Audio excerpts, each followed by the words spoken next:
अस्सलाम वालेकुम नाजरीन, मलिक फयाज निजामी एडवोकेट आपके साथ हाजिर खिदमत हूं। हम पढ़ रहे स्पेसिफिक रिलीफ एक्ट 1877। हमने सेक्शन पढ़ी थी सबका वीडियो में 55 और उस सेक्शन में हमने एक शहजादी का जिक्र किया था। सेक्शन 55 में शहजादी ने उस खातून को, कौन खातून, वो दर हकीकत उनकी बहन थी, बेवा थी, बहन थी और अपने हिस्से का तकाजा कर रही थी।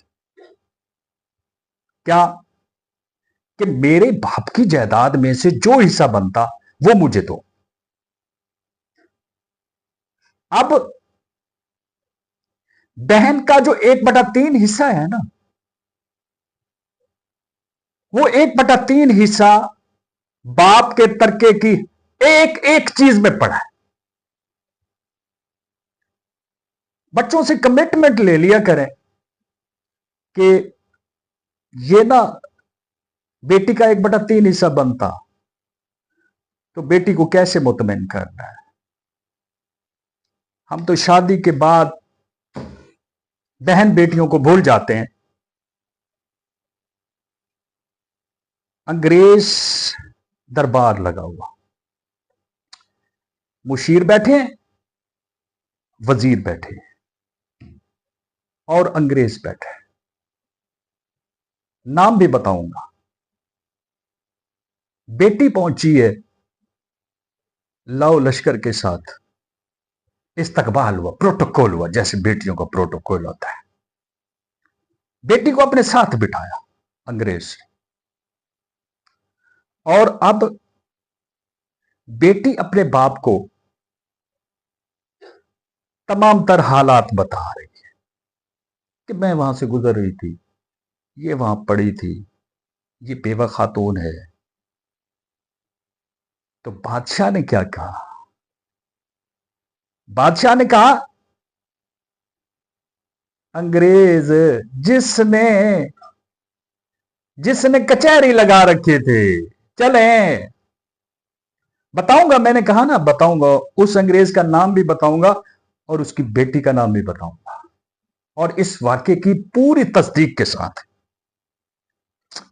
अब अंग्रेज ने कहा जी कि पहले ना ये बीबी जिसको मारा गया, जख्मी हालत में पाई गई, पहले ना इसका मौकफ सुनिए। उस बीबी से पूछा गया कि बहन बता, तेरा क्या मामला था? उस बीबी ने अपनी रुदात सुनाई। उसने कहा जी कि मैं इनकी इकलौती बहन हूं, मेरे ये 3 भाई हैं। ये जहां पे मकान बना के गिराया जा रहा था मकान को, वो मकान ना मेरे बाबा की निशानी थी।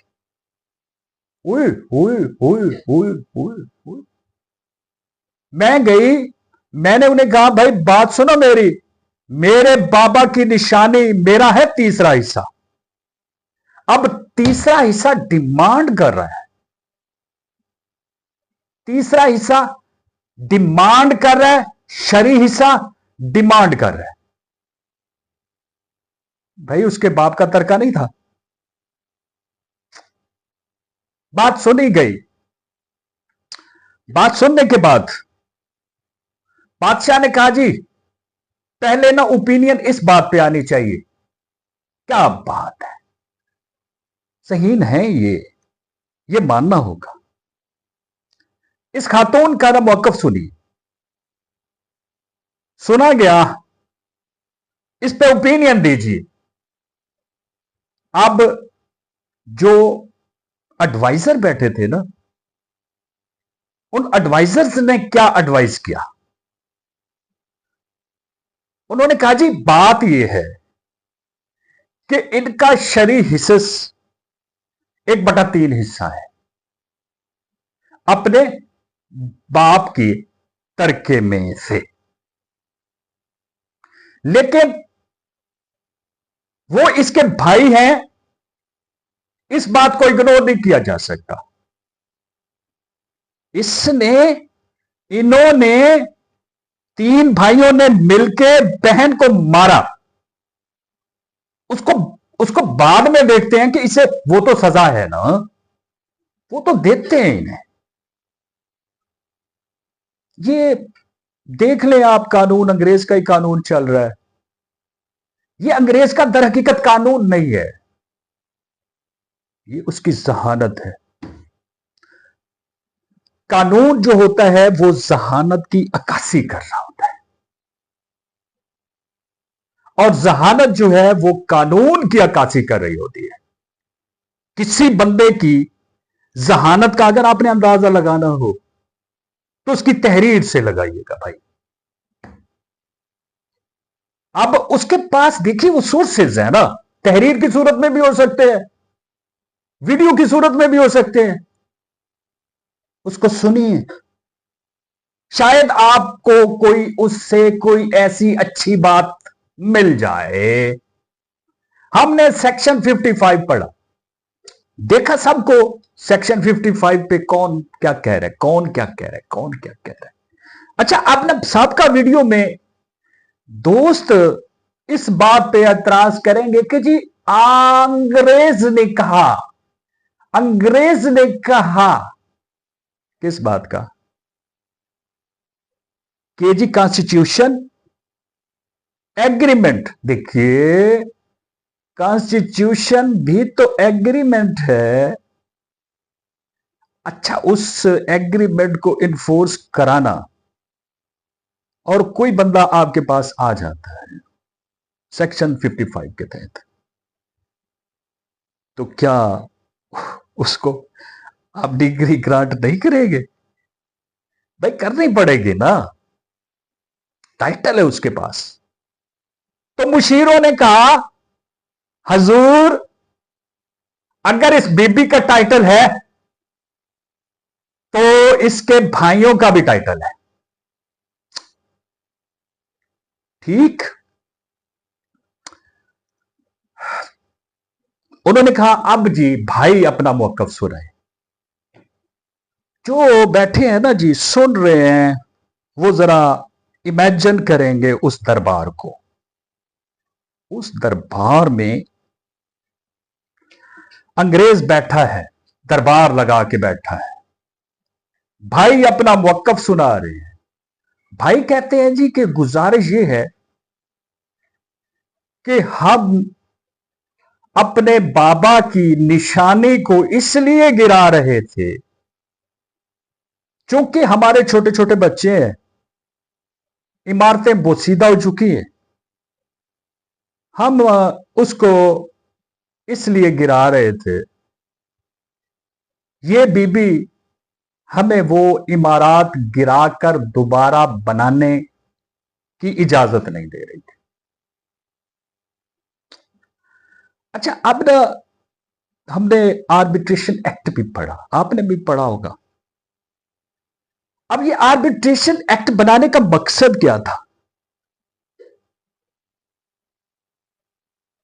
वहां बैठी जूरी ने कहा जी बात ये है, देखने वाली बात ये है कि क्या बीबी ने किसी मुअज़्ज़ज़ शख्स को ऑफ द लोकेलिटी कहा।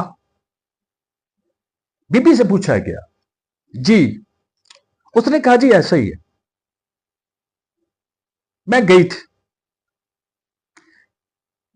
मैं फला जिम्मेदार, चेयरमैन, नंबरदार, बड़ा, खाता पीता, लैंडलॉर्ड, यही से आने रह गए ना हमारे माशरे में।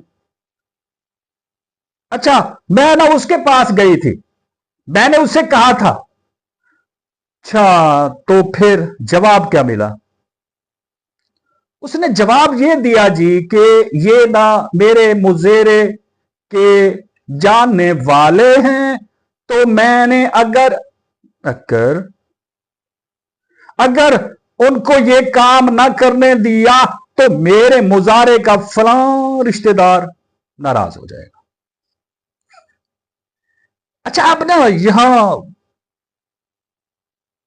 ज्यूरी से पूछा गया कि भाई इस बारे में आप क्या कहते हैं। उन्होंने कहा जी को इसीलिए तो हम कह रहे हैं कि इस पे कोई कानून बना दे। अच्छा, अंग्रेज ने कहा जी बात ये है, मेरे अपने मुशीरों से कहा, उन्होंने लिखिए जी, होते थे ना वो दवात ही कहते हैं, हम तो खैर दवात कहते थे अपने स्टूडेंट दौर में। वो कलम दवात पड़ी होती थी, कलम पड़ी होती थी, कलम मुशीर उठाता था और लिखना शुरू कर देता था। उन्होंने लिखा जी, उन्होंने कहा कि क्या इस बीबी के पास ऐसी कोई रेमेडी थी कि ये बीबी किसी अदालत में, कोर्ट ऑफ लॉ में जाती और कहती कि मुझे परमानेंट इंजंक्शन थे, जब तक मेरा 1/3 शरई हिस्सा मुझे नहीं मिलता, परमानेंट इंजंक्शन दे। मिलता है, बिल्कुल मिलता है। तो उन्होंने सेक्शन 55 बनाया। अब ना सेक्शन 56 और सेक्शन 57 दोनों को ना कंबाइन पढ़ लेते। सेक्शन 56 ने कहा कि जी इंजंक्शन जो है वो कब ग्रांट करने से रिफ्यूज करेगी अदालत। वो नहीं ये नहीं बनता। एक तो उन्होंने कहा कि कोई जुडिशियल ऑर्डर के खिलाफ आपने स्टे लेना, इंजंक्शन लेना, तो कोर्ट, सिविल कोर्ट आपको ग्रांट नहीं करेगी। ये सारी जितनी इलस्ट्रेशंस बेटे की मैंने सुनी, 2-4 और भी सुनी, जितनी भी बताई गई ना, इसमें एक पहली बात ये है, और इसी में दूसरी बात ये है प्यारे भाई, इसी सेक्शन, किसकी बात कर रहा हूं, सेक्शन 55 की। दूसरी जो है बात है, लीगल बात जो है, वो लीगल बात ये है कि इस सेक्शन 55 में एक टाइटल था और दूसरा पोजेशन था। ये एक में नहीं, अच्छा माजरत से ये मेरी हंसी ना समझिएगा, इस पूरे कानून में टाइटल के अलावा और है क्या, कुछ भी नहीं है। सेक्शन 55 ने कहा कि भाई देखिए, बात सुनिए कि आप किसी के टाइटल में इंटरफेयर नहीं कर सकते। यानी कोर्ट, देखिए अदालत जो है, जुडिशियल ऑर्डर जो है, वो एक टाइटल है। देखिए वो दूसरा जुडिशियल ऑर्डर है और उस पर जुडिशियल ऑर्डर की मोहर लग गई ना, तो फिर आप जुडिशियल जो ऑर्डर होगा, जुडिशियल प्रोसीडिंग्स जो होंगी, उनको स्टे नहीं किया जाएगा। एक बात उन्होंने की। दूसरा वो आ गए एग्जेक्टिव पे। उन्होंने कहा जी एग्जेक्टिव में जितनी अथॉरिटीज हैं, जैसे एक डीसीओ साहब का कोई अख्तियार समात है, उसको स्टे नहीं, कोर्ट उसको स्टे नहीं कर सकती, उसको इंजंक्शन नहीं कर सकती।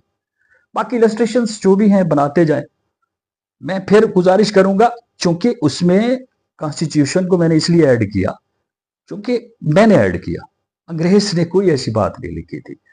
अभी भी वो देखिए वहां मकसद जो, फिर पीछे चलते हैं उसी अंग्रेज के दरबार की तरफ, वहां फिर जो हुआ ना, क्योंकि हमने सेक्शन 56 भी पढ़ लिया माजरत से, अभी 57 एक पढ़ा है छोटा सा। अच्छा, अब उसी अंग्रेज के दरबार में, उसी अंग्रेज के दरबार में फैसला हो रहा है।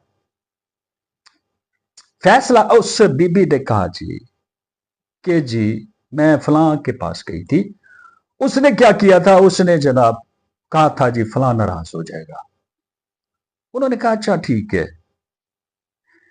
क्या यहां फिर एक लैकूना आ गया कि अगर कोई कोर्ट ऑफ लॉ होती तो ये बीबी, अगर नहीं सुना गया तो ये बीबी वहां चली जाती।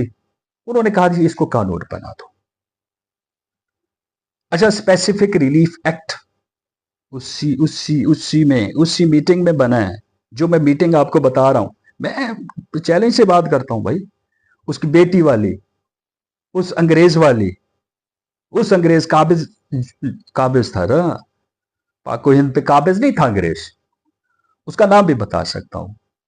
सेक्शन 56 के बाद एक ही सेक्शन रह जाएगी, सेक्शन 57, उसको पढ़ेंगे इंशाल्लाह अगली वीडियो में। अपना बहुत सारा ख्याल रखिएगा। अल्लाह हाफिज।